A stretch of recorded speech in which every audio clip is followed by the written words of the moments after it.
Trinidad and Tobago has crossed the 600 mark when it comes to confirmed cases of COVID-19 in the country. The figure now stands at 629. The Ministry of Health says 29 more persons have tested positive for COVID-19. This, in addition to the 12 new cases reported this morning. What it means is that there are now 477 active cases of COVID-19. The number of COVID-19 related deaths remain at 12. The Health Ministry says 16,453 samples have been submitted to the Caribbean Public Health Agency and UWI site for testing for COVID-19. Canada and Freedom Halls of the UWI St. Augustine campus are being used as step-down facilities for COVID-19 patients.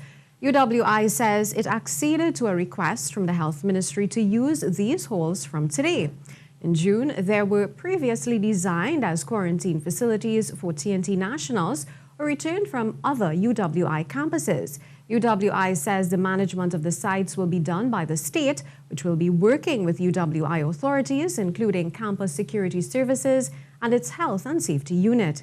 It adds that staff responsible for administering patient care will be housed at the nearby University Inn and Conference Center.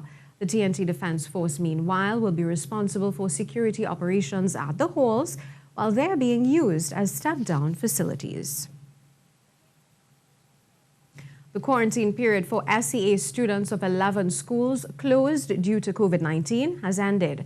The Ministry of Health in a statement said during the period from the end of July to the first week of August 2020, 11 schools were closed due to positive COVID-19 patients being either present at the institution or a close contact of those attending the institution. The ministry says all students of these 11 schools who have not received the positive COVID-19 test result and continue to have no symptoms have been given clearance by the Public Health Authority to be released from their quarantine. The ministry says it has already provided the necessary recommendations to the Ministry of Education to ensure the implementation of the required infection control protocols at schools.